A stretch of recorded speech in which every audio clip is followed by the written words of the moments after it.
સાથે છે. સો દેવ આપણી સાથે છે અને પ્રભુની સ્તુતિ કરીએ છીએ. વર્શિપના માટે આપણે પ્રભુનો આભાર માનીએ છીએ. દેવનો આત્મા આપણને દોરી રહ્યો છે. પ્રભુના આત્માને હાજરીના માટે આપણે પ્રભુની સ્તુતિ કરીએ છીએ. સાથે જેઓ પ્રથમવાર આ સંગતમાં આવ્યા છે તમારો આવકાર કરીએ છીએ. ચોક્કસ આ સંગતમાં આવવું એ તમારા માટે એક આશીર્વાદનું કારણ બનશે. વર્શિપ ટીમ માટે આભાર માનીએ છીએ. ઘણા બધા બિઝી હોય છે ભાઈઓ, પણ એ બધો સમય બાજુ પર મૂકીને દેવની આરાધનામાં આપણને આગેવાની આપવા માટે તેઓ અહીંયા આવ્યા છે અને આપણે આભાર માનીએ છીએ તેમનો. પ્રભુ ખૂબ તેમને આશીર્વાદિત કરો, કેમ કે એ અર્પણો જેમાં બલિદાન સામેલ હોય એ યહોવાને વધારે ગમે છે. રાઈટ, એ બલિદાનો છે દેવના માટે. આભાર માનીએ છીએ આ સમયે વિનુભાઈનો, જયુબેનનો, કે આપણે જે લાઈટ જોઈ રહ્યા છે એ અજવાળાનું કારણ વિનુભાઈ અને જયુબેન છે કે તેમના ઘરેથી આપણને લાઈટ આપે છે. આભાર માનીએ છીએ અને પ્રભુ એમનો સેવા કાર્ય ખૂબ ધ્યાનમાં રાખે, તેના આશીર્વાદો તેમને ભરપૂરીપણામાં પૂરા પાડે. રાઈટ, અને અંજુના માટે આભાર માનીએ છીએ, જયુબેનના માટે ફરીવાર, કેમ કે આ તમે જગ્યા જુઓ છો એકદમ નીટ એન્ડ ક્લીન, કચરો જોવા નહીં મળે બિલકુલ તમને. રાઈટ, અને જયુબેન અને અંજુ નિયમિત અહીંયા સાફ કરે છે. પ્રભુનો આભાર. અને પ્રભુના માટે કરેલું કોઈ કામ કદી વ્યર્થ જતું નથી, એ પરિણામ લાવ્યા વગર રહેતું નથી. સાહેબ, આપણે આસપાસના જે આપણા પડોશી લોકો છે તેમનો પણ આભાર માનીએ છીએ, જે પ્રભુના સેવા કાર્યમાં આપણને અલગ અલગ રીતે મદદરૂપ બની રહ્યા છે. તેના માટે પ્રભુની સ્તુતિ કરીએ છીએ મારા આપણે. અને જે લોકો ઓનલાઈન મારો મેસેજ સાંભળી રહ્યા છે હું તેમને પણ એક મેસેજ આપવા માંગુ છું કે તમે તમારા ઘરમાં બેસીને પ્રભુની આરાધના કરો છો, એ સારી વાત છે. ઘણા બધા લોકો એવું માનતા હોય છે કે અમે ઘરમાં બેસીને બાઇબલ વાંચીએ છીએ, ઘરમાં બેસીને પ્રાર્થના કરીએ છીએ જ ને, એટલે અમને સંગતમાં જવાની જરૂર નથી, અમને ચર્ચમાં જવાની જરૂર નથી. એ વિચાર બિબ્લિકલ નથી. આપણે અહીંયા સંગતમાં કેમ ભેગા મળીએ છીએ? અહીંયા એટલા માટે ભેગા મળીએ છીએ કે તમારા મારા જીવન પાછળ દેવનો એક હેતુ છે. આ એક કોઈ ધાર્મિકતાના ભાગરૂપે આપણે ભેગા નથી મળતા કે વી આર રિલિજિયસ પીપલ. આપણે કોઈ એક વિશ્વાસમાં માનનારા લોકો છે, એક ધર્મમાં માનનારા લોકો છે, એક દેવમાં માનનારા લોકો છે, એટલા માટે આપણે અહીંયા ભેગા મળીએ છીએ, એવું નથી. અહીંયા આપણે એટલા માટે ભેગા મળીએ છીએ કે દેવની યોજના જે આપણા જીવનના માટે રાખી છે તેને પૂરી કરી શકીએ, એટલા માટે આપણે અહીંયા ભેગા મળીએ છીએ. મને ઘણા બધા લોકો મારા જીવનમાં મળ્યા જેમના જીવનમાં પુષ્કળ ચિહ્નો ચમત્કારો થયા, સાજાપણું મળ્યું. પછી એ લોકો મને આવીને પૂછે કે બ્રધર કેટલા રવિવાર ભરવાના? ભાઈ અહીંયા ભરવાનું કશું આવતું નથી. હા, એ જગ્યા નથી જે તમે સમજો છો કેટલા રવિવાર ભરવાના. રાઈટ, આપણે અહીંયા એટલા માટે ભેગા મળે છે વાલા. અને એટલા માટે હું તમને આમંત્રણ આપું છું, જેઓ નડિયાદમાં રહે છે, અહીંયા આસપાસના વિસ્તારોમાં રહો છો, હું તમને આમંત્રણ આપું છું કે સંગત એટલા માટે જરૂરી છે કે તમારા જીવન પાછળ દેવનો જે હેતુ છે એ તમે પૂરો કરી શકો. શું પ્રભુ તમને અને મને અનન્ય જીવન એટલા માટે આપશે કે આપણે ઘરમાં બેસીને બાઇબલ વાંચ્યું એટલા માટે આપશે? કે આપણે ઘરમાં બેસીને પ્રાર્થના કરી એટલા માટે આપશે? ના, એવું નહીં થાય, એવું નહીં હોય. જે મસીહા સ્વર્ગ છોડીને આ પૃથ્વી પર આવ્યા એક નાના હેતુ માટે આવ્યા. ઘણી બધી વાર લોકો એવું કહેતા હોય છે કે અમે ઘરમાં બેસીને બાઇબલ વાંચીએ છીએ જ ને, અમે પ્રાર્થના કરીએ છીએ જ ને. ભલા કોઈ આ પૃથ્વી પર દેવ કરતા વધારે ડાપણ ભરેલું નથી. તમને ને મને અનંત જીવન એમને એમ નહીં મળે. અનંત જીવન મળશે ક્યારે? કે જયારે આપણે દેવના માર્ગોમાં ચાલીએ છીએ, દેવનો ઈરાદો, દેવની યોજના જે આપણા જીવન માટે રાખી મૂકી છે તેને પૂરી કરીએ છીએ, ત્યારે આપણને અનંત જીવન મળે છે. એટલા માટે તમારા કમ્ફર્ટ ઝોનમાંથી બહાર આવો, તમારી આળસમાંથી બહાર આવો, તમારા મોજશોખમાંથી બહાર આવો, દેવને પ્રથમ સ્થાન આપો. એ તો બહુ ભારે કિંમત ચૂકવશો. ઇવન પૈસાની એની વાત નથી, પણ તમે અનંત જીવન ગુમાવશો કે તમે દેવને દેવનું સ્થાન આપતા નથી. પ્રભુ સગવડ ભરેલું ખ્રિસ્તી જીવન નથી ચાહતા. અને એટલા માટે જયારે પ્રભુ દેવ પોતાના સેવકો ઉભા કરે છે ને, ત્યારે તેમની પાસે એક સ્પષ્ટ શબ્દો હોય છે, એક સ્પષ્ટ વાણી હોય છે કે તમે દેવની પાસે નહીં આવો, દેવના માર્ગોમાં નહીં ચાલો તો તમે ફેંકાઈ જશો. શત્રુ શૈતાન એ તૈયાર છે તમને હરાવવા માટે, તમને નિષ્ફળ બનાવવા માટે, તમારી વૃદ્ધિ રોકવા માટે. તમે જ્યાં દેવના માર્ગોમાં ચાલીએ છીએ, દેવના ઈરાદામાં ચાલીએ છીએ ત્યારે આપણને દેવનું પ્રોટેક્શન મળતું હોય છે. ઘણા બધા લોકો બહુ બધા બહાના કાઢતા હોય છે, મારે આ કામ છે, મારે પેલું કામ છે. હોતું કશું નથી, હોતું કશું નથી. મારે આ કામ, મારે પેલું કામ. રાઈટ? એ શેતાને તમારા જીવનમાં કરેલું એક આ કામ છે કે તમે બહાના કાઢો છો, તમે બહાના કાઢો છો. સો વાલાઓ, અહીંયા હું મારા પોતાના માટે નથી આવતો, તમે હું મારા માટે નહીં, પણ આપણે દેવના માટે આવીએ છીએ. મારા જીવન માટે દેવની જે યોજના છે એને હું પૂરી કરી શકું. તમને યાદ છે બાઇબલમાં કોણે એવું કહ્યું, હું સારી લડાઈ લડ્યો? કોણે કહ્યું? Very good. પાઉલે શું કહ્યું? પછી આગળ શું કહ્યું? મેં મારી દોડ. પ્રેરિતોના કૃત્યમાં યોહાનના વિશે લખવામાં આવ્યું છે, અને યોહાન પોતાની દોડ પૂરી કરવા માટે આવ્યા. ત્યારે પહેલો કોરિન્થી 9મો અધ્યાય 24મી કલમમાં પાઉલ લખે છે, દરેક વ્યક્તિ દોડમાં ઇનામ મેળવવા માટે દોડે છે. તમે એવી રીતે દોડો, તમને ઇનામ મળે. આમેન. શું આપણે એક દોડમાં છે? બાઇબલ ખ્રિસ્તી જીવનને એક દોડ કહે છે, જેમાં તમારે ને મારે દોડવાનું છે. હા, પ્રશ્નો આવતા હોય છે, બીમારીઓ આવતી હોય છે, જરૂરિયાતો આવતી હોય છે, એ બધું બને છે. પણ જ્યારે આપણે આપણી દોડમાં દોડીએ છીએ ને, ત્યારે યહોવા દેવ એ બધી બાબતોને જોઈ લે છે. પ્રભુ એ બધી બાબતો ડીલ કરી લે છે. તમને ને મને એ છુટકારો આપે છે. એટલા માટે બહુ જરૂરી છે દેવના માર્ગોમાં ચાલવું, દેવની યોજનામાં ચાલવું. હાલેલુયા. આવો પ્રાર્થના કરીએ આપણે. દયાળુ પ્રભુ, અમે તમારો આભાર માનીએ છીએ, સ્તુતિ કરીએ છીએ આ સમયના માટે. જે વાલાઓ અહીંયા આવ્યા છે તેમના માટે હું તમારો આભાર માનું છું પ્રભુ.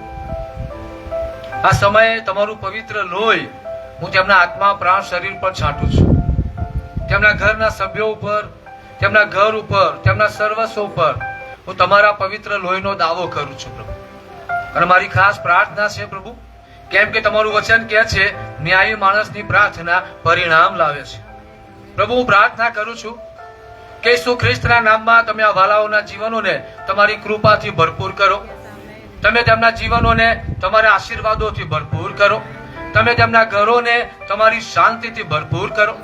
જો કોઈ વ્યક્તિના શરીરમાં કે ઘરમાં કોઈ બીમાર છે, તો પ્રભુ ઈસુના નામમાં વિશ્વાસથી મારો હાથ લાંબો કરું છું અને બીમારીને ધમકાવું છું. એ મંદવારને હું ધમકાવું છું અને હું કામ કરું છું પ્રભુ ઈસુના નામમાં તેમના શરીરોમાંથી, તેમના ઘરોમાંથી બહાર નીકળી જા.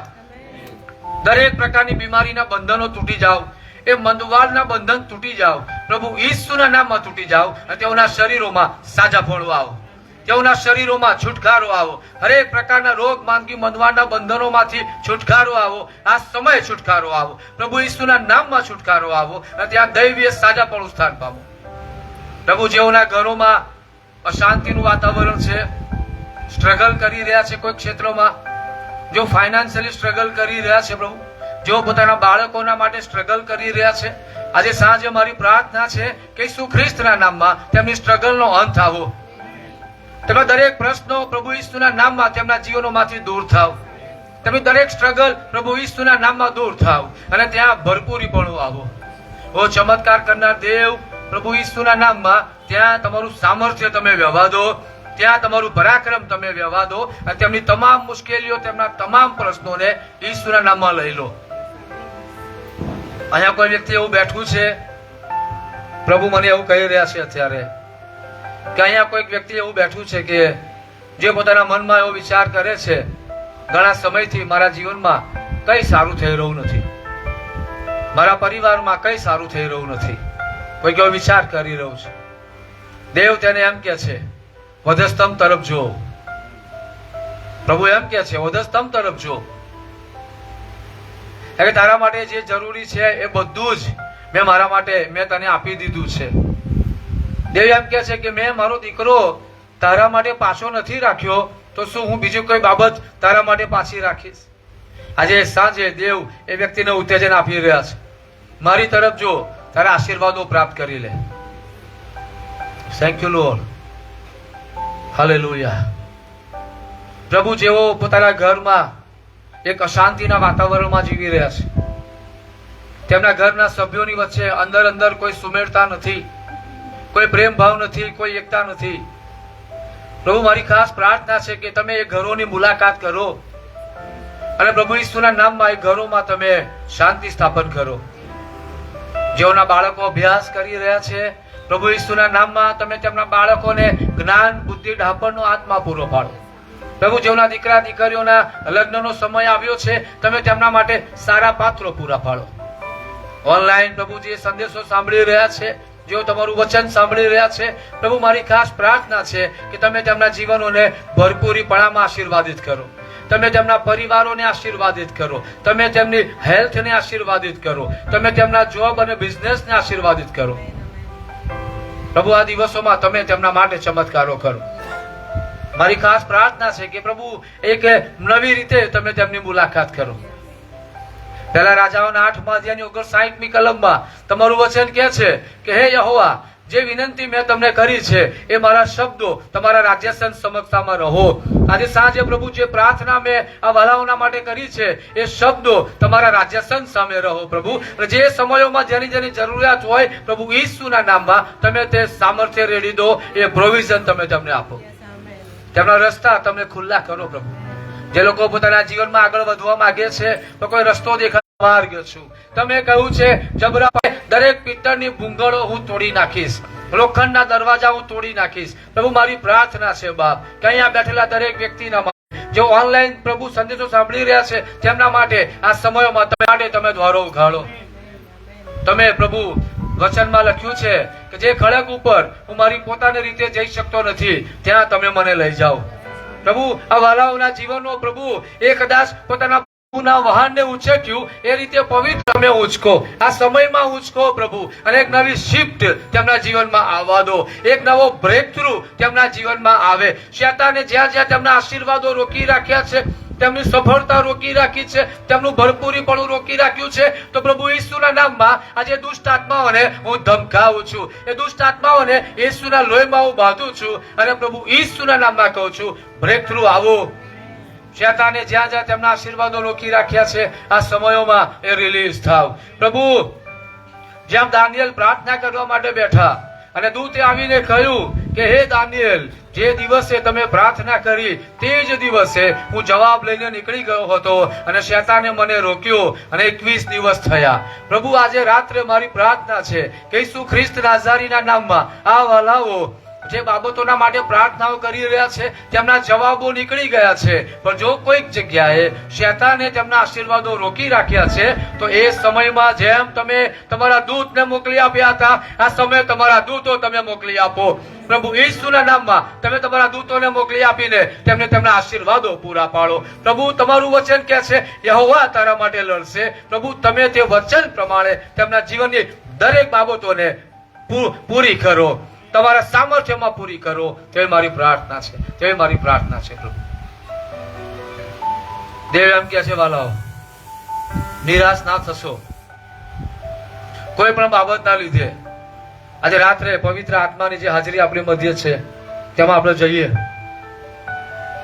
કદાચ સંદેશો નહીં અપાય અથવા 10 મિનિટનો સંદેશો આવશે કોઈ વાંધો નહીં, પણ આપણે રાજ્યસન માંથી જે વાણી આવે છે તે સાંભળવા માંગીએ છીએ. દેવનો આત્મા અત્યારે મને એવું કહી રહ્યો છે, પવિત્ર આત્મા અત્યારે મને કહી રહ્યા છે વાલાઓ. પ્રભુ એમ કે છે કે કોઈ પણ બાબતના લીધે નિરાશ ના થશો. તમારા જીવનની કોઈ પણ પરિસ્થિતિ છે, તમે કદાચ જે બાબતો જોઈ રહ્યા છો તમારી આંખોની સામે, તમે નિરાશ થઈ રહ્યા છો. પ્રભુ એમ કે છે નિરાશ થશો નહીં, નિરાશ થશો નહીં.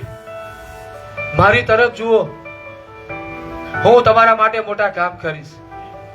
દેવ એમ કહે છે કે મેં તમારા માટે સમય નક્કી કર્યો છે, ના થશો. પ્રભુ એવું કહે છે. પ્રભુ એમ કહે છે કે આમ તેમ ફાફા ના મારશો, આમ તેમ દોડા દોડી ના કરશો, મારા ચરણોમાં બેસો. દેવ આપણી મધ્ય છે અત્યારે, દેવ આપણી મધ્ય છે.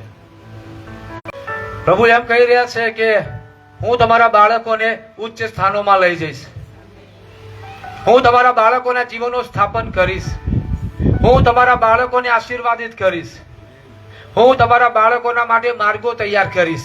પ્રભુ એમ કહી રહ્યા છે. હાલેલુયા.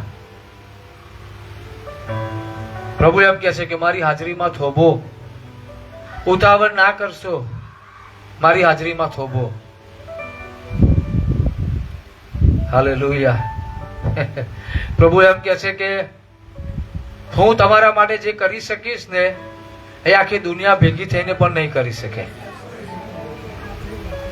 Hallelujah, hallelujah.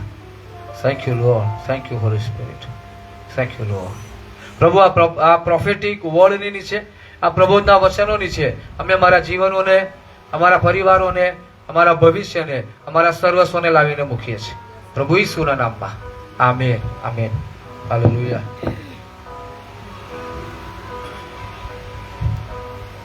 પવિત્ર આત્મા આપણી મધ્ય છે. જ્યારે દેવ છે આપણી મધ્ય ત્યારે બોલે છે. આમેન. દાનિયેલનું પુસ્તક 9મો અધ્યાય.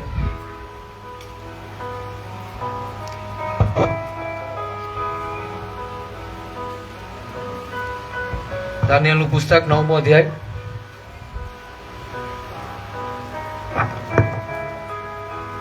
તેની પહેલી કલમથી આગળ હું વાંચું. માદીઓના વંશના અહાશ્વેરોસનો દીકરો દાર્યાવેશ, જે ખાલદીઓની શહેનશાહતનો રાજા થયો, તેના પહેલા વર્ષમાં, તેની કારકિર્દીમાં પહેલા વર્ષમાં હું દાનિયેલ યહોવાની વાણી યર્મિયા પ્રબોધકની પાસે આવી હતી. તે પ્રમાણે યરૂશાલેમની પાયમાલી થતા સુધીના મુદતના 70 વર્ષો વિશેની ગણતરી પવિત્ર શાસ્ત્ર પરથી સમજો. પ્રભુની સ્તુતિ કરીએ છીએ આપણે આ વચનના માટે. અહીંયા સ્ક્રીન પર છે. દાનિયેલ એ ગુલામીમાં છે. જ્યારે યરૂશાલેમ ઉપર એટેક કરવામાં આવ્યો, નબુખાદનેસ્સાર રાજાએ જ્યારે યરૂશાલેમ ઉપર એટેક કર્યો અને ત્યારબાદ એ યરૂશાલેમમાં જે સારા જુવાનો હતા એમને ત્યાં ગુલામીમાં લઈ ગયા અને ત્યાં દાનિયેલ તેના બધા મિત્રો હતા, પણ તેમના ઉપર પ્રભુનો હાથ હતો. દાનિયેલ ઉપર પ્રભુનો હાથ હતો, તેમના મિત્રો ઉપર પ્રભુનો હાથ હતો. અને દાનિયેલ જ્યારે પ્રાર્થના કરવા માટે બેઠા, દાનિયેલ બાઇબલ વાંચી રહ્યા હતા. જૂનો કરાર તેમની પાસે હતો.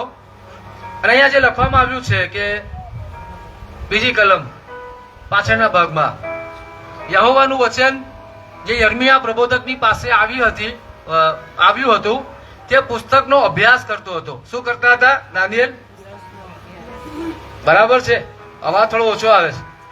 પુસ્તકનો રાઈટ અભ્યાસ કરતા હતા. તેમાંથી હું યરૂશાલેમની પાયમાલીના અંતના 70 વર્ષો વિશેની ગણતરી કઈથી સમજો?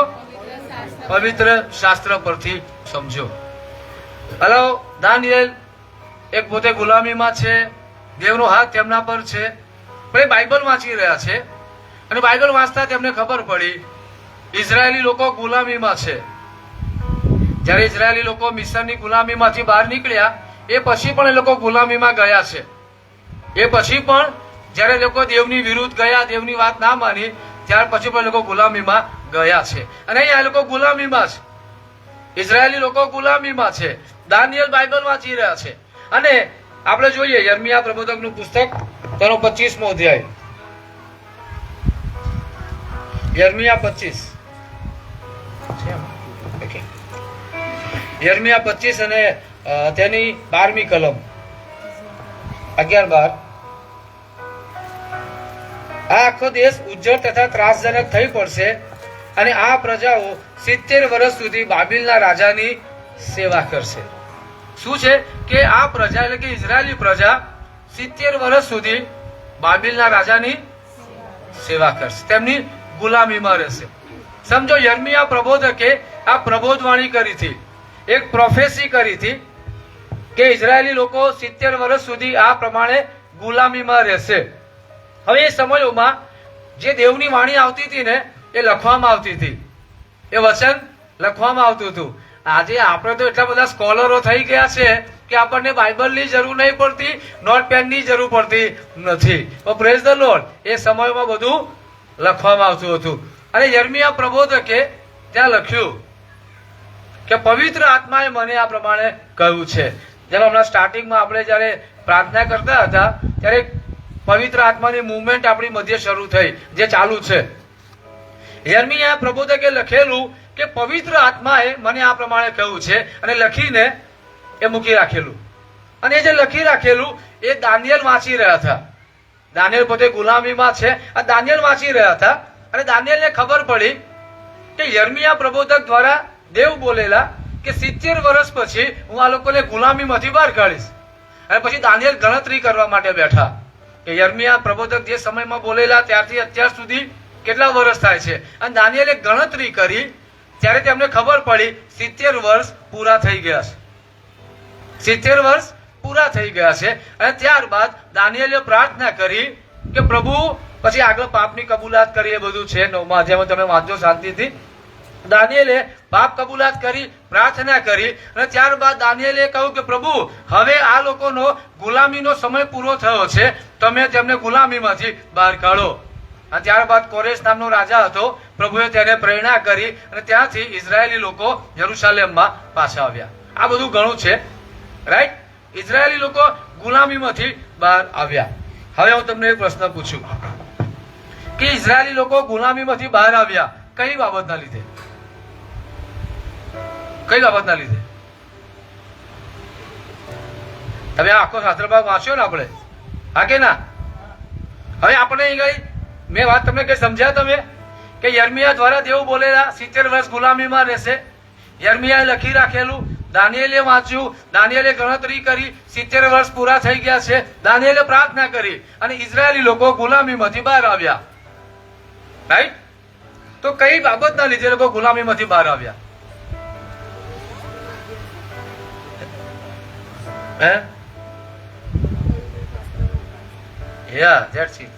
કે દાનિયેલે શું કર્યું? પુસ્તકનો, ધેટ મીન્સ કે બાઇબલનો, એનો મતલબ કે ઇઝરાયેલી લોકો ગુલામીમાં હતા પણ દેવના વચનના લીધે તેઓ ગુલામીમાંથી બહાર આવ્યા. કારણ કે યર્મિયા જે કહ્યું તો દેવનું વચન હતું, એ યર્મિયાનું વચન નહોતું, એ દેવ બોલેલા.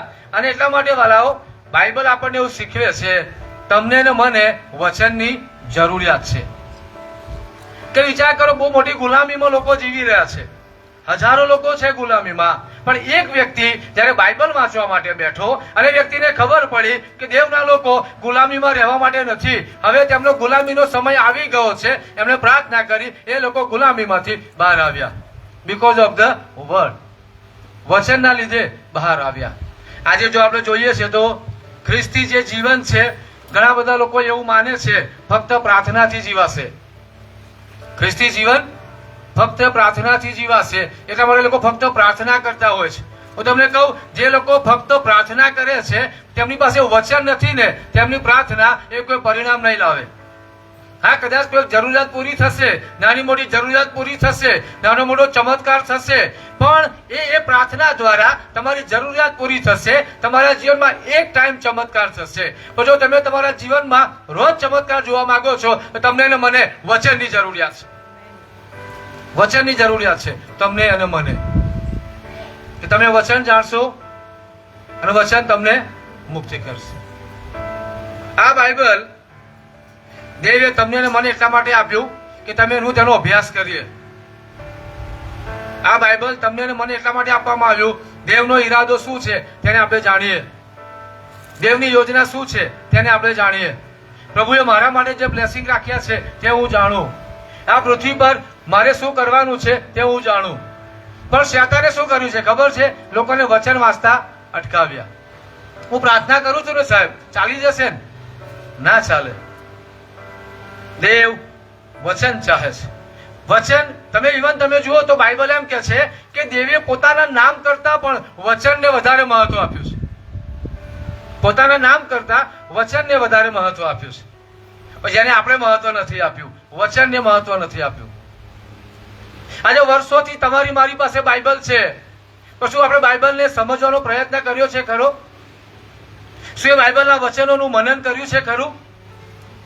માથીની સુવાર્તાના 13મા અધ્યાયમાં પ્રભુ ઈસુએ એક દ્રષ્ટાંત કહ્યું કે વાવનાર વાવવાના માટે બહાર ગયો, તેણે બીજ વાવ્યા, બરાબર, તેણે બીજ વાવ્યા. એ વચનની વાત છે કે વચન વાવવામાં આવ્યા. પછી કહે છે કે એક જગ્યાએ બી વાવ્યા અને પક્ષીઓ આવીને તે ખાઈ ગયા. ત્યારબાદ પ્રભુ ઈસુએ વચનનો ખુલાસો આપતા એમ કહ્યું કે એ વચન વાવવામાં આવ્યું પણ શેતાન આવીને તેને ચોરી ગયો. શા માટે શેતાન વચન ચોરી જાય છે? શા માટે શેતાન આજે લોકોને બાઇબલના વચનોનું મનન કરતા અટકાવે છે? શા માટે આજે એવી પરિસ્થિતિ છે કે લોકોને બાઇબલ ખોલવાનો કંટાળો આવે છે, બાઇબલ વાંચવાનું ગમતું નથી, બાઇબલનો અભ્યાસ કરવાનું ગમતું નથી? શા માટે? બીકોઝ શેતાને તેમના મનોનો કંટ્રોલ લીધો છે. ત્યાં શેતાને તેમના હૃદયોનો કંટ્રોલ લીધો છે. એટલા માટે કારણ કે જે દેવનો પ્રેમ કરતો હોય ને એ વચન વગર જીવી ના શકે. તો શેતાને શું કર્યું? તેમના મનોને કંટ્રોલમાં લીધા છે. બાઇબલ ખોલવાની ઈચ્છા થતી નથી, વચનોનું મનન કરવાની ઈચ્છા થતી નથી. બરાબર? આ બાઇબલ હું હંમેશા એક બાબત કહું છું ને કહેતો રહીશ, અનંત જીવન એમને એમ નહીં મળે. મેરાકલમાં શરૂઆતમાં કે ઘણા બધા લોકો એવું કહેતા હોય, અમે બાઇબલ વાંચીએ જ છે ને ઘરમાં, અમે પ્રાર્થના કરીએ છીએ ને ઘરમાં, અમારે ચર્ચમાં જવાની કઈ જરૂર છે, અમારે સંગતમાં? નો સર, શેતાન તમારા જીવનમાં કામ કરી રહ્યો છે. હા, કોઈ વ્યક્તિ પથારીવશ છે, કોઈ ફિઝિકલ પ્રોબ્લેમ છે, એ પથારીમાંથી ઉભો થઈ શકતો નથી, ચાલી શકતો નથી, ઇટ્સ ઓકે. તમે તંદુરસ્ત છો અને તમને દેવની સંગતમાં જવાનું મન થતું નથી, ચર્ચમાં જવાનું મન થતું નથી, બાઇબલ વાંચવાનું મન થતું નથી, તો દેવના સેવક તરીકે હું આજે હિંમતથી કહેવા માંગુ છું, તમે શેતાનનો શિકાર થઈ ગયા છો. જૂના કરારમાં જ્યારે ઇઝરાયેલી લોકોની મુસાફરી ચાલી રહી હતી ને, ત્યારે એ સમયોમાં રણશીંગડું વાગાડવામાં આવે, રણશીંગડું વાગે. હવે એ રણશીંગડાનો અલગ અલગ અવાજ આવે. જયારે રણશીંગડું એક ચોક્કસ પ્રકારનો અવાજ કાઢે ને તો એ લોકોને ખબર પડે કે હવે ઉભા રહેવાનું છે. કે 20 લાખ લોકો હતા. કેટલા લોકો હતા? 20 લાખ લોકો હતા. મોબાઈલ તો હતો ને એ સમયે એક મેસેજ આપી દીધો, પાછળ વાર ખબર પડી ગઈ, ચાલો આગે બોલો, હવે આપણે આગળ જવાનું છે. એવું તો કશું હતું નહીં. એક રણશીંગડું વાગે, અને રણશીંગડું વાગે એટલે ખબર પડે ચાલવાનો સમય આવ્યો. પછી રણશીંગડાની પેટર્ન બદલાય. ઓકે, હું સરસ દાખલો આપું, મને અત્યારે પ્રભુ યાદ અપાવી રહ્યા છે. આપણા ચર્ચમાં ઘંટ વાગતો હોય, બેલ, ચર્ચનો બેલ જયારે વાગે, નોર્મલી મીટિંગોનો બેલ જયારે વાગે તો એનો સાઉન્ડ અલગ હોય, એની સ્પીડ હોય થોડી, એ કન્ટિન્યુ વાગ્યા કરે. પછી જયારે કોઈનું મરણ થયું હોય તો બેલ ઓછી સ્પીડમાં વાગે, સિંગલ વાગે, ધીમે ધીમે વાગે. આપણને ખ્યાલ આવે કોઈ મરણ પામ્યું. એટલે કે એ સમયે રણશીંગડું એ રીતે વાગવામાં આવતું હતું. આજે પાઉલ પહેલા કરંથીમાં સમજાવે છે કે રણશીંગડું અનિશ્ચિત અવાજ કાઢશે તો કોણ સમજી શકશે? વચન નહીં કે તો કોણ કહેશે? તમે તમારા કમ્ફર્ટ ઝોન માંથી બહાર આવો, દેવ પર વિશ્વાસ કરો, દેવની પાછળ ચાલો. કોણ કહેશે? રણશીંગડું બરાબર અવાજ નહીં કાઢે તો? આજે દેવના સેવકો જો સાચી વાત પ્રગટ નહીં કરે તો માણસો નાશમાં જશે. ઓફકોર્સ નથી ગમતું ઘણા લોકોને પ્રભુ પાછળ ચાલવાનું. ભાઈ, વાસ્તવિકતા છે, જો તમે દેવની પાછળ નહીં ચાલો તમારો નાશ થશે. પણ રણશીંગડું અલગ જ અવાજ કાઢશે તો મતલબ કરો નહીં. અને આજે હું દેવનું રણશીંગડું છું, રાઈટ? તમે હું દેવનું આપણે રણશીંગડું છે. દેવ તમારા મારા દ્વારા બોલી રહ્યા છે, દેવ તમારા મારા દ્વારા લોકોને ઝંઝોડી રહ્યા છે. અનંત જીવનના માટે તૈયાર થાવ, અનંત જીવન માટે તૈયાર થાવ. તમારા પાપોમાંથી પાછા ફરો. એક કમ્ફર્ટ ઝોનમાં જીવો છો, પાછા ફરો. ફક્ત જિંદગી એ જરૂરિયાત માટે નથી. ઘણા લોકો ફક્ત સવારથી સાંજ સુધી મારી આ જરૂરિયાત, મારી આ જરૂરિયાત, જિંદગી પૂરી થઈ જાય છે, જરૂરિયાત પૂરી થતી નથી, કારણ કે તેઓ દેવ પાસે આવતા નથી. આખી જિંદગી પૂરી થઈ જાય, આખી જિંદગી સંઘર્ષ કરશે, તકલીફો વેઠશે, મુશ્કેલીઓ વેઠશે, લાગણો વેઠશે. વાય? દેવ પાસે આવતા નથી એટલા માટે. કેમ? સાચી વાત કે છે એટલા માટે. ભાઈ, વાસ્તવિકતા છે વાલો. શેતાન આવીને વચન ચોરી જાય છે. શેતાનને ખબર છે જો આ વ્યક્તિ વચનના સંપર્કમાં આવ્યો ને જબરજસ્ત ચમત્કાર થશે. શેતાનને ખબર છે વચનના સંપર્કમાં આવવાથી વચન અને માણસ બે જયારે ભેગા થાય છે ને ત્યારે ચમત્કાર થાય છે. એક ચમત્કારિક જીવન શૈલીની શરૂઆત થાય છે. અને ઘણા બધા લોકો પ્રાર્થના કરતા હોય છે પણ તેમની પાસે વચન નથી હોતું. ભલા તમારી પાસે વચન હશે ને તો તમે બંધ દ્વારો ખોલી શકશો. તમારી પાસે વચન હશે ને તમે તંદુરસ્તીમાં જીવી શકશો. તમારી પાસે વચન હશે ને તમે સમૃદ્ધિમાં જીવી શકશો.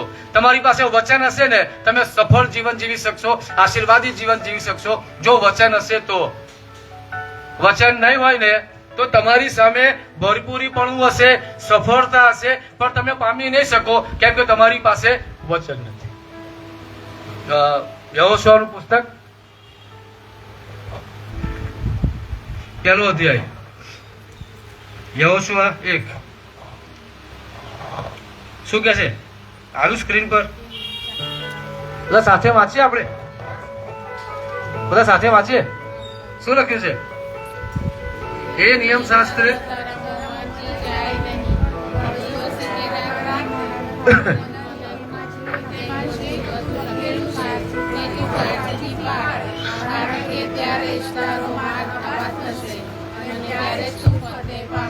રાઈટ. ત્યારે તો તારો માર્ગ આબાદ થશે ને ત્યારે તું ફતેહ પામશે. શું લખ્યું છે અહીંયા? એ નિયમ શાસ્ત્ર કઈથી જાય નહીં? તારા મોંમાંથી જાય નહીં, પણ દિવસે તથા તું શું કર? બાઇબલ વાંચ એવું નથી લખ્યું. આજે લોકો બાઇબલ વાંચે છે, આજે લોકો બાઇબલ વાંચે છે, બાઇબલ વાંચે છે, બાઇબલ વાંચે છે, પણ સમજતા નથી કે તેનું મનન કરતા નથી. સમજતા નથી તેનું. ક્યારે વાંચ? દિવસે તથા. આપણે 10 મિનિટ બાઇબલ વાંચીને પછી મૂકી દઈએ છીએ અને એવું માનીએ છીએ કે હા ચલો મારી ડ્યુટી પૂરી થઈ ગઈ. એ બાઇબલ તમે બંધ કરો ને તો એ બાઇબલ તમારે અહીંના અહીંયા રહેવું જોઈએ. એ નિયમ શાસ્ત્ર તારા ભલાઓ તમને ખાતરીપૂર્વક કહું છું, આજે જો આ વાત તમે સમજી જશો ને તો તમારી જિંદગી બદલાઈ જશે, તમારું ભવિષ્ય બદલાઈ જશે. અને તમે નહીં સમજો ને તમે ડાઉન જશો. એ નિયમ શાસ્ત્ર તારા મોંમાંથી જાય નહીં, પણ તું તેનું મનન કરવું. એટલે ખબર છે તમે ગાય કે ભેંસ કશું ખાય પછી શું કરે? બેઠી બેઠી આગળ. રાઈટ. આપણે પણ આત્મિક ગાય આત્મિક ભેંસ બની જવાનું. અમે કે તેનું મનન કરવાનું. એ સિંગડા વગરની ગાયો. હાલેલુયા. કોઈને કોથું ને મારવાનું પણ કે જે પછી શું લખ્યું છે કે તેમાં જે બધું શું છે તે બધું લખેલું તે તું કાળજીથી પાળે. હવે સમજો અહીંયા આપણે અટકી જઈએ. બરાબર. આ મનન કર, અભ્યાસ કર, એનો વાંચ, મનન કર. પછી શું ખબર છે? કારણ કે ત્યારે તારો માર્ગ અને પછી આમેન ત્યારે તારો માર્ગ આબાદ થશે, તું ફતેહ પામશે. ક્યારે આબાદ થઈશ તું? ક્યારે ફતેહ થઈશ? ક્યારે સાજાપણું પામીશ? ક્યારે તારા જીવનમાં ચમત્કારો થશે? તારી પરિસ્થિતિ ક્યારે બદલાશે? ક્યારે આશીર્વાદો આવશે? આ હશે તો આશીર્વાદો આવશે. આ હશે તો આશીર્વાદો આવશે. વચનોનું મનન કર દિવસે તથા રાત્રે, તું તેનું મનન કર. એટલા માટે મેં સંગતની શરૂઆતમાં કહ્યું કે આપણે ખાલી મીટિંગમાં જવાનું છે કે કોઈ જગ્યાએ? નો સર, એટલું પૂરતું નથી. તમારા મારા માટે દેવનો જે ઈરાદો છે, દેવની જે યોજના છે એ સમજવી અને પૂરી કરવી પણ જરૂરી છે. એ જરૂરી છે પૂરી કરવી. એટલે કે ત્યારે તારો માર્ગ આબાદ થશે અને તું ફતેહ પામશે. યહોશુઆ યુદ્ધમાં જઈ રહ્યા હતા. યહોશુઆ કારણ કે મૂસા પછીની સેકન્ડ લીડિંગ યહોશુઆ કરી રહ્યા હતા. યહોશુઆને દેવે શું કહ્યું ખબર? યહોશુઆ યુદ્ધમાં સફળ થવું છે, વચન જોઈશે. વચન વગર જીવાશે નહીં. આજે રાત્રે હું તમને કહેવા માંગુ છું વાલાઓ કે તમે હું ભલે ખ્રિસ્તી ઘરમાં જન્મ પામ્યા છે, પણ બાઇબલ આપણા ઘરોમાં છે, પણ આ બાઇબલ આપણા હૃદયોમાં નથી આવ્યું. બાઇબલ આપણા શબ્દોમાં નથી આવ્યું. હું ઘણા લોકોને મળતો હોઉં છું, ઘણા લોકો પ્રભુની વાતો કરતા હોય છે અને મારું હૃદય તરસતું હોય છે, મારું મન તરસતું હોય છે. કદાચ આ ભાઈના મુખેથી એક વચન મને સાંભળવા મળે, એમની વાતોમાં એક વચન સાંભળવા મળે. એમની વાત પણ એક વચન સાંભળવા નથી મળતું સાહેબ. કેમ કે બાઇબલ કે છે મનના ભરપૂરીપણામાં મોં બોલે છે. શું તમે તમારા બાઇબલનો અભ્યાસ કરો છો ખરા? શું તમે રાત્રે જયારે ઘેર જાઓ છો તમને એવું થાય છે કે હું મારું બધું હમણાં બાજુ પર મૂકું અને હું બાઇબલનો અભ્યાસ કરું? બાઇબલ વાંચું, બાઇબલના વચનોનું મનન કરું. જો વાલાઓ તમને થઈ રહ્યું છે ને તો યાદ રાખજો, એ થઈ રહ્યું છે તો એ નિશાની છે તમે સ્પિરિચ્યુઅલી અલાઈવ છો, તમે આત્મિક રીતે જીવી રહ્યા છો. તમને બાઇબલને હાથ લગાવવાનું મન થતું નથી, તમને ફક્ત દુનિયાદારીની બાબતોમાં જ જવાનું મન થાય છે. દુનિયાના લોકો જેમાં સમય પસાર કરી રહ્યા છે તમે પણ તેમાં સમય પસાર કરી રહ્યા છો અને પછી એવી અપેક્ષા રાખો છો પ્રભુ મારા જીવનમાં કાર્ય કરે, પ્રભુ મને આશીર્વાદિત કરે. એ નહીં બને. જો દેવને તમારા જીવનમાં કામ કરતા જોવા છે, વચન જોઈશે. દાનિયેલને ખબર પડી કે હવે ગુલામીનો છુટકારાનો સમય આવી ગયો છે. વચન પરથી ખબર પડી. આજે દુઃખની વાત એ છે ઘણા બધા લોકો ગુલામીમાં છે, આર્થિક ગુલામીમાં છે, અંધકાર ભરી ગુલામીમાં છે, અલગ અલગ પ્રકારની નિષ્ફળતામાં એ લોકો જીવી રહ્યા છે. વચન આવી ગયું છે, છુટકારાનો સમય આવી ગયો છે, પણ તેમને ખબર નથી કેમ કે તેમની પાસે વચન નથી. ગીતશાસ્ત્ર 23:1 અને ઘરમાં ખોટો જ ખોટ હોય. હું હંમેશા કહું છું કોઈના ઘરમાં અછત છે, નાણાકીય મુશ્કેલી છે, હોઈ શકે છે, એટલે મેં સહન કરી છે એટલા માટે. એ ગરીબી, એ અછત મેં સહન કરી છે એટલા માટે. પણ જયારે કોઈ વ્યક્તિ દેવના માર્ગોમાં ચાલે છે ને પ્રભુ એની પરિસ્થિતિને બદલે છે, પ્રભુ એના સમયોને બદલે છે. એટલે દાનિયેલ બીજા અધ્યાયમાં લખ્યું છે દેવ સમયો અને ઋતુઓને બદલે છે. એ ફક્ત આ વેધરની વાત નથી, શિયાળો ઉનાળો, પણ માણસના જીવનનો સમય પણ દેવ બદલે છે. વચન હશે તો વાલા કે યહોવા મારા પાળક છે, હું નિયમિત વચન ચાલતો હોઉં ત્યારે યહોવા મારા પાળક છે ને એથી મને કશી ખોટ પડતી નથી. યહોવા મારા પાળક છે, એ મારું પૂરું પાડી રહ્યા છે. યહોવા મારા પાળક છે, એ મારા માટે એ એમનો સપ્લાય મને મોકલી રહ્યા છે. હું આ વચન બોલતો છું, યહોવા મારા પાળક છે. એટલે કે હું સમજ્યો કે વોટ ઇઝ ધ આ બાબત, આ વચનનો મતલબ શું છે. What is the meaning of the word? What is the meaning of the word? આ વચનનો મતલબ શું? યહોવા મારા પાળક છે તેથી મને કશી ખોટ નહીં પડે. આમેન. બ્લેસિંગ કહે છે મને કશી ખોટ નહીં પડે. બાઇબલ કે હું ધામણા બાળકોના મોઢે મારી સ્તુતિ કરાવીશ. દેવનું દરેક વચન પૂરું થાય છે. વચનના સંપર્કમાં આવવાની જરૂરિયાત છે. આજે ઘણા બધા લોકો આમ તેમ દોડી રહ્યા છે, સફળતા માટે દોડી રહ્યા છે, આશીર્વાદો માટે દોડી રહ્યા છે, બ્રેક થ્રુ માટે દોડી રહ્યા છે. માલાઓ આ જગ્યાએ આવવાની જરૂરિયાત છે. બાઇબલ ખોલો, વચન વાંચો, વચનનું મનન કરો, વચન તમારી પાસે આવશે, તમે વચન લઈને પ્રાર્થના કરશો, દેવ તમારા માટે મોટું કામ કરશે. હવે એક સાક્ષી સાંભળીએ. પેલો વિડીયો લગે પાણી છે પેલો એક સાક્ષી છે. 2001માં એક પાસ્ટર એક્સપાયર થઈ ગયા હતા આફ્રિકામાં અને પાસ્ટર જીવતા થયા. કેવી રીતે થયા એની સાક્ષી આપણે જોઈએ.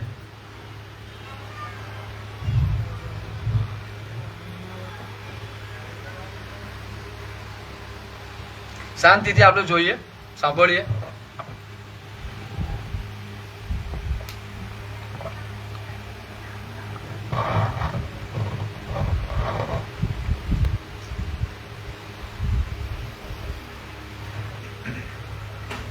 His name was Daniel Ikechukwu, and his wife had the faith. આ એક રેનલ બોકે કરીને પ્રભુના એક સુવાર્તિક છે, એ આ વાત કરી રહ્યા છે. આપણે સાંભળીએ પૂરી, પછી હું થોડું ડિટેલમાં કહીશ તમને. They brought a coffin into the service. This man had died in a car accident. His name was Daniel Ikechukwu, and his wife had the faith to bring him in an ambulance after 3 days in the mortuary. I was in Nigeria, in Onitsha. I was to dedicate a church. And then, while the service was going on and I was preaching, there was commotion at the back. A lady had arrived with her dead husband in a coffin. She wanted to bring it right here in front of me. But the ushers, they made a big fuss. They wouldn't allow it. I was already in the middle of my message. After long discussion, they said, put the dead man in the basement. That's close enough. If God wants to raise him, he will raise him. And as I was preaching and praying up there, suddenly that man, 3 days in the mortuary and already embalmed, suddenly somebody rushed in and said, It's now breathing that is breathing, is breathing. I didn't even know there was a corpse in the cathedral. But somebody had faith. That wife had faith. Hebrew 11:35. Okay અહીં થોડું એક second હવે અહીંયા એમની wife જે pastor જીવતા થયા Daniel પેલા જે બોલી રહ્યા હતા રિનલ બોન્કે હતા જેમની મિટિંગમાં જવાથી જેમની મિટિંગમાં ગયા ને એ સ્ત્રી એ પેલા પાસ્ટર જીવતા થયા પણ અહીંયા એમના એ પાસ્ટર જીવતા કેમ થયા એમના વાઈફ જે ખરા ને એમની સાક્ષી સાંભળે એક થાય નાનું વચન છે સાંભળીએ. Women receive their dead bodies to Okay. life. Hebrew 9:35 માં એવું લખ્યું છે કે સ્ત્રીઓને પોતાના મરી ગયેલા સજીવન થઈને પાછા મળ્યા. Okay So the moment I read this place, that night, when I remembered all these things, I said, no, it cannot happen. I must do something to prove God again. On Saturday, when we were sleeping in the night, the wife of my son, for I took him to the mortuary. The woman said એ પાસ્ટરના પપ્પા છે. that the husband is disturbing her, that they should carry her to Onisha for Reverend Bucky. She said, God spoke to me, God spoke to me, God spoke to me. They couldn't get rid of her. They offered her the basement. But it doesn't matter to Jesus. The rush to this St. Louis. આ જે છે આ એમનું જે એમની body 3 દિવસ સુધી મૂકી રાખેલી એ જગ્યા છે આ છે અને આ ડોક્ટર છે એમને ડોક્ટર રિપોર્ટ આપેલો મરી ગયા છે. Dr. just thoroughly examined him and said he's off. But it's better we remove him and put him to the mortuary. I was told he was involved in a motor accident at Onisha. When I examined him, I looked at the chest. There were no respiratory movements. I listened with the stethoscope. There were no breath sounds. I tried to look at the heart, the cardiovascular system. There were no heart sounds, and the patient had no pulse. I looked at the eyes. The pupils were fixed and dilated. Next day, okay thank you. આજે આખી સાક્ષી છે 2001 માં pastor Daniel expire થઈ ગયા હતા. એ car લઈને જઈ રહ્યા હતા અને એમની કારને એક્સિડન્ટ થયો અને આમાં એ એક્સપાયર થઈ ગયા. 3 દિવસ સુધી એમની બોડી મોર્ચરીમાં મૂકી રાખેલી જે જગ્યાએ બોડી મૂકી રાખતા હોય ત્યાં આગળ અને એમની બોડી આગળ એમના વાઈફ બેઠેલા અને એમના વાઈફને હિબ્રુઓનો પત્ર 11મો અધ્યાય 35મી કલમમાં એવું લખ્યું છે અને સ્ત્રીઓને પોતાના મુએલા સજીવન થઈને પાછા મળ્યા. અહીંયા લખ્યું છે હિબ્રુ 11:35 સ્ત્રીઓને પોતાના મરી ગયેલા સજીવન થઈને પાછા મળ્યા અને એ એમના વાઈફ એમ કહો પ્રભુ આ તમારું વચન જે કહે છે એ પ્રમાણે તમે મારા જીવનમાં ચમત્કાર કરો. અને આપણે ત્યારબાદ જોઈએ છે કે કેવી રીતે એમના પતિ જીવતા થયા. એટલે દાનિયેલે પ્રાર્થના કરી એ લોકો ગુલામીમાંથી બહાર આવ્યા. એક સ્ત્રીએ પ્રાર્થના કરી વિશ્વાસ રાખ્યો એમનો પતિ મરી ગયેલો જીવતા થયા. શેના લીધે? વચન ના હોત તો શું થાત? કશું ના થાત ને. એટલા માટે આજે આપણે નક્કી કરીએ હું વચનોનું મનન કરીશ. રોજ અડધો કલાક બાઇબલના વચનોનો અભ્યાસ કરો. બાઇબલને પેન લઈને બેસો, અંડરલાઈન કરો એને. પુનઃનિયમનો 6થો અધ્યાય અહીંયા શું લખ્યું? પુનઃનિયમ 6:6-9 હું વાંચું છું, આપણે શાંતિ જોઈએ. આજે વચનો હું તને આજે ફરમાવું છું તે તારા હૃદયમાં ઠસી રહે કે તું તારા હૃદયમાં તેને રાખ અને તું ખંતથી તારા છોકરાને શીખવ ને જ્યારે તું ઘરમાં બેઠો હોય. શું કહે છે? ઘરમાં જ્યારે તું રસ્તે, જ્યારે તું સૂઈ જાય, ત્યારે તે વિશે વાત. આ કેટલી મોટી વાત છે. શા માટે દેવે આટલું બધું મહત્વ આપ્યું વચનને કે સવારમાં ઉઠતો હોય ત્યારે, ચાલતો હોય ત્યારે, રાત્રે તું બેઠો હોય ત્યારે ફક્ત બાઇબલની વાત કર. મને ઘણા બધા એવા લોકો મળ્યા, અનુભવો થયા કે તમે બીજી બધી દુનિયાદારીની વાત કરતા હોય તો હા બરાબર છે, પણ તમે જે બાઇબલની વાત કાઢો ને, હા મારા કાકાને મારે મળવા જવાનું છે, હા મારા ભાણિયાને લેવા જવાનું છે. વાય વચન માટે પ્રેમ નથી એટલા માટે, દેવ માટે પ્રેમ નથી એટલા માટે એ લોકો નાસે છે. દિવસે તથા રાત્રે, સવારે તથા સાંજે તું એના વિશે વાત કર. ઘરમાં બેઠા હોય ત્યારે આજે, અને મારા ઘરમાં અમે કરીએ છીએ એટલા માટે હું કહું છું. ત્યારે સવારે મેં આ બાઇબલનો અભ્યાસ કર્યો, પ્રભુએ મારી સાથે આ વચન દ્વારા વાત કરી, પ્રભુએ મને આ વચન આપ્યું, હિંમતવાન થાવ, બળવાન થાવ. પ્રભુએ મને વચન આપ્યું. કોઈ વ્યક્તિ બાઇબલ વાંચે છે, નિર્ગમન 15:26 વાંચે, જેમાં લખવામાં આવ્યું છે હું યહોવા તને સાજો કરનાર દેવ છું. એ પોતાના કુટુંબના સભ્યોને જેમ કે છે, જો બાઇબલમાં લખ્યું છે, આ દેવનું વચન છે કે હું યહોવા તને સાજો કરનાર દેવ છું, માટે આપણે બીમારી સહન કરવાની નથી. આજે ઘણા બધા વ્યક્તિઓ, ઘણા બધા ઘરો બીમારી સહન કરી રહ્યા છે કેમ કે તેમની પાસે વચન નથી. બાઇબલ છે પણ વચન નથી. બાઇબલ છે પણ વચન જીવન બનતું જ નથી. સમય આપતા જ નથી વચન વાંચવા માટે. વાંચે છે તો શું વાંચ્યું એક સમજતા નથી. એક નિયમના લીધે વાંચી નાખે છે. દિવસે તારા રાત્રે તું કહે છે કે તેના વિશે વાત કર, પછી તું તેમને નિશાની તરીકે હાથે બાંધ, તારી આંખોની વચ્ચે કપાળ ભૂષણ તરીકે રાખ, તું તમે તારા ઘરની બારસાકો ઉપર, દરવાજા ઉપર લખી રાખ. ભલો આ દેવ છે જે દેવે વચનને આટલું બધું મહત્વ આપ્યું. તમારા ઘરની દિવાલો પર વચન લખી રાખો, તમારા દરવાજા પર વચન લખી રાખો. આ દેવે કહ્યું છે કેમ કે દેવ જાણે છે વચન નહીં હોય તો શું થશે.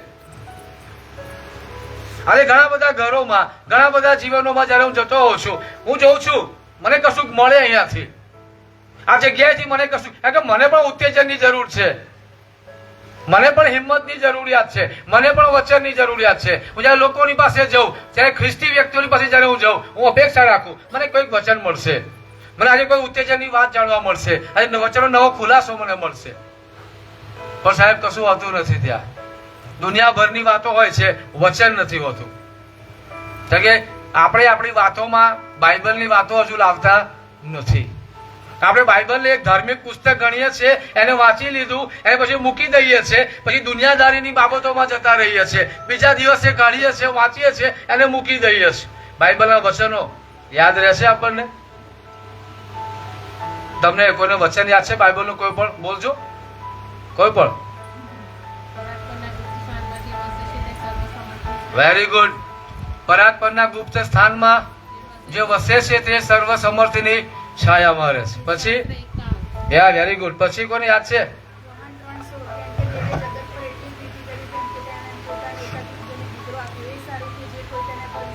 હાલેલુયા. હજુ બીજું કોઈ?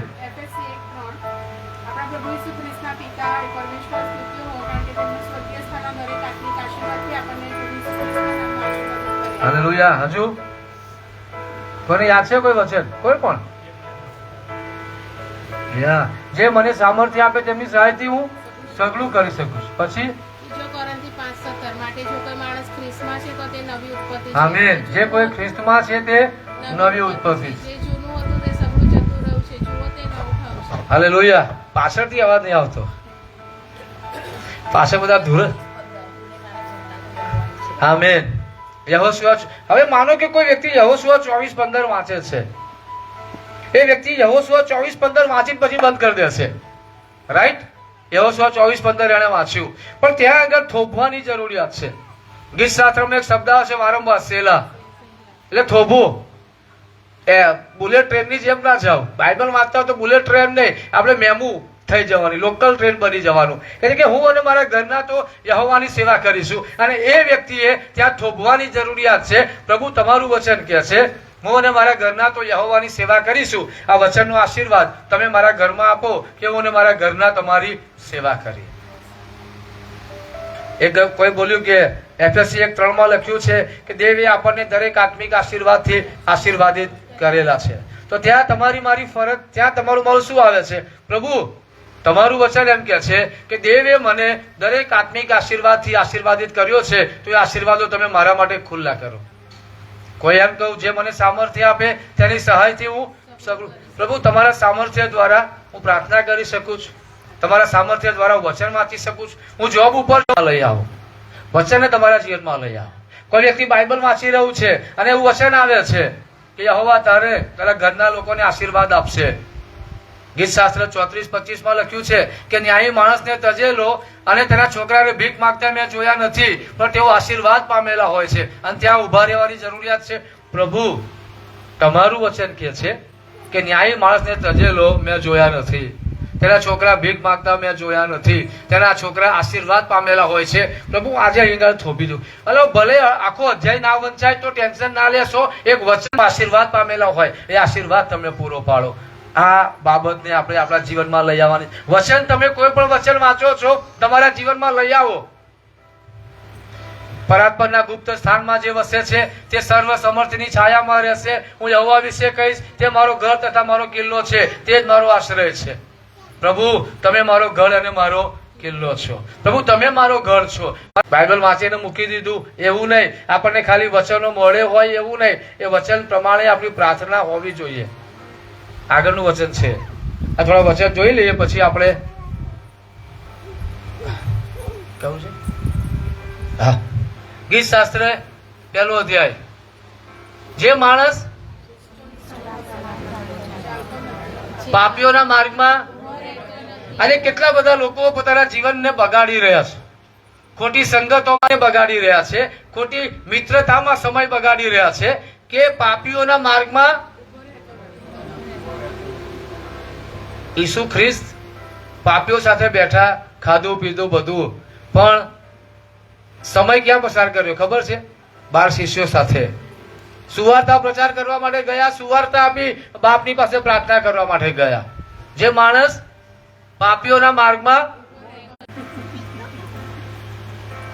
અમને તો એવું જ ગમે છે પ્રભુ, કોણ શું કરી રહ્યું છે, કોનો છોકરો શું કરી રહ્યો છે, કોની છોકરી શું કરી રહી છે, કઈ જાય છે, એમના ઘરે કોણ આવે છે, કઈ ફરી રહ્યા, અમને તો એમ જ રસ છે પ્રભુ. ઘણા લોકો જો એવા છે ને, પ્રભુ આ કેન્સલ કરી, તમે કેન્સલ કરી નાખો. કેમ? એમને પ્રભુ બહુ ગમે છે. જો કોઈની નિંદા ના કરીએ ને તો રાત્રે ખાવાનું નહીં પચતું. કોઈની નિંદા ના કરીએ ને તો મીઠાઈમાં મીઠાશ નથી લાગતી. પ્રભુ એ તમે અમારા પર દયા કરો, અમને નિંદા કરવા માટેની કૃપા આપો. જો આ સેવક કે છે કૃપા માગે છે, નિંદા કરે, નિંદા કરવા. ભલે એક વાસ્તવિકતા છે, કોઈ પણ સમાજ હોય, એ ખ્રિસ્તી સમાજ હોય કે બીજો કોઈ પણ સમાજ હોય, એ સમાજમાં પતનના ઘણા બધા કારણો હોય છે. એમાંનું એક કારણ છે લોકો નિંદામાંથી બહાર નથી આવતા. ઘણા લોકો પોતાના ઘરમાં લાગેલી આગ ના જોવે અને બીજાને તણખલો વહેલો દેખાય. ભાઈ તારા ઘરનું હરખું કર. સમજાય? નિંદાની વાત કઈ બેસતો નથી. હું તમને કહું છું, તમે આવા લોકો જોડે બેસો છો, સમય પસાર કરો છો, તો હું તમને કહેવા માંગુ છું, તમે દુષ્ટ આત્માના કંટ્રોલમાં આવશો. અહીંયા લખ્યું છે નિંદાખોરો સાથે બેસતો નથી. પછી આગળ કહે છે કે પાપીઓના માર્ગમાં ઉભો રહેતો નથી. એ સ્પિરિટ છે. આ શું છે? દુષ્ટ આત્માઓનું કામ છે. જેમ પવિત્ર આત્માનું કામ પ્રેમ, શાંતિ, આનંદ, એમ દુષ્ટ આત્માઓનું પણ કામ છે વાલાઓ. અને એટલે જો તમે એવા વર્તુળમાં છો, એવા સર્કલમાં છો જ્યાં દેવની વાતો નથી થતી, લોકોની વાતો થાય છે, તો ખસી જજો. તમારા ઘરમાં તમે ખોટા અનુભવ કરશો. પાપીઓના માર્ગમાં ઉભો રહેતો નથી. પણ એ વ્યક્તિ શું કરે છે? યહોવાના વચનોનું મનન કરે છે. એ કેવો છે? નદી પાસે રોપાયેલા ઝાડના જેવો છે, તેના પાંદડા કદી ચીંબડાતા નથી. ભલા પસંદગી તમારી મારી છે. તમે આજે બહાર ફરીને કોઈ જગ્યાએ બેસીને કલાકોના કલાકો બગાડી શકો છો, લોકોની વાતો કરવામાં, લોકોની નિંદા કરવામાં કલાકો બગાડી શકો છો તમે. અને બીજી પસંદગી એ છે તમે દેવની સંગતમાં જઈને બેસો છો, દેવના વચનોનું ઘરે મનન કરો છો, તમે પ્રાર્થનામાં સમય પસાર કરો છો, તમારા ઘર માટે પ્રાર્થના કરો છો, તમારા બાળકો માટે પ્રાર્થના કરો છો, તમે ત્યાં સમય આપો છો. વચનોનું મનન કરવાની વાત, વચનોનું મનન કરવાની વાત. રોજ એક વચન મોડે કરો, રોજ એક વચન. બોલ, એક જ વચન મોડે કરવાની વાત છે. ઘણા લોકો કે મને એક વચન બહુ યાદ છે, કયું? કે લુક 12:7. ભાઈ હવે સન્ડે સ્કૂલ માંથી બહાર આવી, સન્ડે સ્કૂલ માંથી બહાર આવો. વચન ખોટું છે એવું નથી, વચન તો વચન છે, પણ અપગ્રેડ થઈએ ને. ફોન અપગ્રેડ વાપરીએ છીએ તો પછી આપણે કેમ અપગ્રેડ થતા નથી? આપણે જૂનવાળી બાબા આદમના જમાનાના. રોજ એક વચન મોડે કરો. આજે તમને ચેલેન્જ આપવા માંગુ છું. જે એક્સેપ્ટ કરશે પ્રભુને આશીર્વાદિત કરશે, અને જે નહીં કરે એને પ્રભુ એ સ્વીકારવા મદદ કરશે. કેટલા જણા એક વચન રોજ મોડે કરશે? સમજી વિચારી ના પાડજો. પછી મેં તો હા પાડી દીધી, પણ પછી ફોટા બધાના ફોટા પાડું છું. નહીં ફોટા નહીં પડવાનો. હાથ ઉપર રાખો, નહીં ફોટા પડવાનો. ટેન્શન ચાલે હશે બાપા. રાઈટ. આ હાથ કે ભાઈ આ હાથ મેં જોયો છે. આ હાથ યહોવા દેવે જોયો છે. આ હાથ યહોવા દેવે જોયો છે. Thank you very much. Hello, પ્રભુ તમને ખૂબ આશીર્વાદિત કરે. વચન લઈને પ્રાર્થના કરો. વચન વગરની પ્રાર્થના નકામી પ્રાર્થના છે. આમ તેમ જવાની જરૂર નથી. આજે ઘણા બધા લોકો એમ કહેતા હોય છે કે હું સલૂણ જઉં છું પ્રાર્થના કરવા. નથી જવાની જરૂર ત્યાં. તમે ખાલી ફરવા જાઓ. હું ત્યાં ગયો છું. હું એક ઉમરેઠ ગયો તો આવતા હતા પાછા. હું ને નીલ બંને જણા હતા. અમે ત્યાં બેઠા, સલૂણ ગયા, પ્રાર્થના બી કરી. અમે સાંભળેલું. અમે ત્યાં ગયા, પ્રાર્થના કરવા નહોતા ગયા. ઘણા લોકો કે અમે ત્યાં પ્રાર્થના કરવા જઈએ છીએ, બોમ્બે માઉન્ટ મેરી પ્રાર્થના કરવા જઈએ છીએ, આંકલાવ. ના, એવી કોઈ જગ્યાએ જવાની જરૂર નથી વાલાઓ. આ વચનોની અજ્ઞાનતા બતાવે છે. કારણ કે બાઇબલ એમ કે છે માથી 6:6 જ્યારે તું પ્રાર્થના કર ત્યારે તું તારા રૂમમાં જાને પ્રાર્થના કર, દેવ તને બદલો આપશે. આમ તેમ ના જશો. આમ તેમ ફરશો નહીં. વચન વાંચો, વચન ખોલો, આપોઆપ જવાબ મળશે. ઘણા લોકોના બાળકોના લગ્ન માટેના પાત્રોની વાત છે, લગ્નમાં બાઇબલમાં જવાબ છે એનો. ફાઇનાન્શિયલ બાબતો છે, બાઇબલમાં જવાબ છે એનો. તમારું સાજાપણું આ બાઇબલમાં છે. તમારી શાંતિ બાઇબલમાં છે. તમારી સમૃદ્ધિ બાઇબલમાં છે. તમારા બાળકોના આશીર્વાદો બાઇબલમાં છે. તમારી સલામતી બાઇબલમાં છે. તમારી મીઠી ઊંઘ આ બાઇબલમાં છે.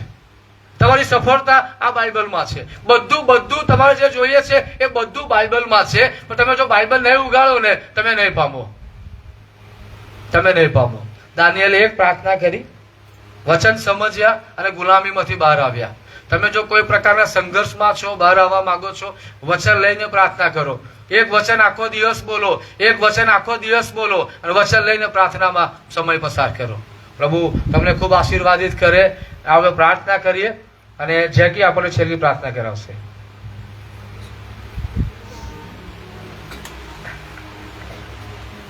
આવો પ્રાર્થના કરીએ. ધન્યવાદ પ્રભુ આ સુંદર સમયને માટે. પિતા, તમારી કૃપા તમે બેઠેલા સર્વ પર પ્રભુ આજે વહેતી કરી છે. તમારા સેવકના મુખ દ્વારા પ્રભુ તમે અદ્ભુત વચન અમને આપ્યું છે પિતા, કે વચનનું મહત્વ શું છે પ્રભુ. પિતા પરમેશ્વર, જેમ દાનિયેલે પ્રભુએ તમારા વચનનો અભ્યાસ કર્યો અને પ્રભુએ ગુલામીમાંથી તમારા લોકને બહાર કાઢ્યા. અને પિતા, અમે તમારી પાસે એ જ કૃપા માંગી લઈએ છીએ પ્રભુ. બેઠેલા એક વ્યક્તિને તમે આજે જોયા છે પ્રભુ. દેવ, જેમણે નિર્ણયો કર્યા છે કે એક વચન અમે મોડે કરીશું, ત્યારે પ્રભુ એ શક્તિ, એ સામર્થ્ય તમે અમને પૂરું પાડજો પિતા. પરમેશ્વર, તમારી કૃપા દરેક વ્યક્તિ સાથે રાખો, કે ફક્ત વાંચનારા નહીં, પણ પ્રભુ અમે એ વચનનું મનન કરી શકીએ. આ પ્રભુ, ઘણીવાર શૈતાની પરિબળો અમને વચન વાંચવા દેતા નથી, ત્યારે પ્રભુ એ સર્વ બંધનોને અમે પ્રભુ ઈસુ ખ્રિસ્તના નામમાં તોડી નાખીએ છીએ. પિતા પરમેશ્વર, અમે તમારી પાસે કૃપા માંગીએ છીએ પ્રભુ, કે એક વ્યક્તિ અમે પ્રભુ એ વચનોનું મનન કરતા શીખીએ. અને તમે અમને શીખવો પ્રભુ. પ્રભુ, અમે નબળા છીએ પ્રભુ. હજી પ્રભુ અમે ઘણી બાબતોમાં નબળા છીએ, અધૂરા છીએ પ્રભુ. પણ પ્રભુ, અમે તમારી સામર્થ્ય માંગીએ છીએ, તમારી કૃપા માંગી લઈએ છીએ પ્રભુ. ને પ્રભુ, દરેકની તમે મદદ કરો પિતા. એ વચનો વગર એ અમારું જીવન, એ અમારી પ્રાર્થના એ કદાચ સાર્થક નહીં બને પ્રભુ. ત્યારે પ્રભુ, અમે તમારી પાસે એક કૃપા માંગીએ છીએ, કે ખાલી વચન વાંચનારા નહીં, પણ પ્રભુ એનું મનન કરનારા, સાથે અમારી કરણીમાં લાવનારા અમે બનીએ પ્રભુ. ત્યારે પ્રભુ પિતા પરમેશ્વર, આજના સુંદર દિવસ માટે ફરી હું તમારો આભાર માનું છું પિતા. આજે જે અદ્ભુત વચન, જે વચનના મર્મ તમે પ્રભુ તમારા સેવક દ્વારા અમને આપ્યા છે, વચનનું મહત્વ અમને શીખવ્યું છે પ્રભુ, ત્યારે હું તમારી પાસે કૃપા માંગુ છું પ્રભુ. જેમણે ઓનલાઈન સાંભળ્યું છે, દરેકના જીવનમાં પણ પ્રભુ તમે કાર્ય કરજો. એમને પણ વચનનું મહત્વ સમજાવજો પ્રભુ. દરેક એ વચન વાંચે અને આજ રાતથી પ્રભુ, આવતીકાલ નહીં પણ આજ રાતથી સૂતા પહેલા પ્રભુ અમે તમારા વચનનું મનન કરી શકીએ, માટે કૃપા માંગી લઈએ છીએ પ્રભુ. હમણાંથી અમે શરૂઆત કરીએ, કેમ કે પ્રભુ તમારું આવવું બહુ નજીક છે પ્રભુ. ત્યારે દેવ, અમારું રડવું ને દાંત પીસવું ના થાય, પણ પ્રભુ અમે એ અનંત કાણિક આનંદ તમારી સાથે કરી શકીએ પ્રભુ. ત્યારે પિતા, તમારા વચન અમારી સાથે વાત અને વ્યવહાર કરો. એક એક વ્યક્તિ કે જે વચન વાંચે, એક વચન પ્રભુ એમના જીવનમાં કાર્ય કરનારું બને. પ્રભુ તમારી કૃપા અને તમારી દયા માંગી લઉં છું. તમારા સેવકને તમારા હાથમાં મૂકું છું પ્રભુ. જે અદ્ભુત મર્મો તમે એમના દ્વારા અમને બતાવી રહ્યા છો પ્રભુ, આગામી દિવસોમાં, આગામી મિટિંગોમાં આનાથી વધુ પ્રભુ ગાઢ રહસ્યો તમે અમારી આગળ ખુલ્લા કરો પ્રભુ. અમે તમારી પાસે માંગીએ છીએ. જેઓ આવ્યા છે એમને આશીર્વાદિત તમે કર્યા, જેઓ એને ઘરે બેઠા જોવે છે પ્રભુ એમને તમે આશીર્વાદિત કર્યા, પણ પ્રભુ એમને અહીંયા પણ લઈ આવો એ અમે તમારી પાસે માંગીએ છીએ. આ મીટિંગને વધુ આશીર્વાદિત કરો પ્રભુ, એ મારી પ્રાર્થના છે. વગાડનાર, ગાનાર સાથે પ્રભુ આવીને બેસનાર દરેકને પ્રભુ તમે આશીર્વાદિત કરો. જ્યારે જે કોઈ વ્યક્તિ આ જગ્યાએ આવે એ આશીર્વાદિત થઈને જ ઘરે જાય એ પ્રભુ અમે તમારી પાસે વિનંતી લાવીએ છીએ. પરમેશ્વર, હવે અમે છૂટા પડીએ છીએ ત્યારે તમારી કૃપા સર્વની સાથે રહે પ્રભુ. ફરી મળીએ ત્યાં સુધી તમારી કૃપા અને તમારા વચન અમારા જીવનમાં કાર્ય કરે પ્રભુ. તમારા વચન અમને હિંમત આપે, તમારા વચન અમને અમારા પ્રશ્નોના જવાબ આપે પ્રભુ. તમારી કૃપા ને દયા માંગતા ઈસુ ખ્રિસ્તના ઝારીના નામમાં જે કંઈ માંગ્યું અમારી તારનાર પ્રભુ ઈસુ ખ્રિસ્તના નામમાં આ પ્રાર્થનાને સાંભળો અને માન્ય કરો પિતા. આમેન. પ્રભુ તમને ખૂબ આશીર્વાદિત કરો, તમારી સાથે રહો.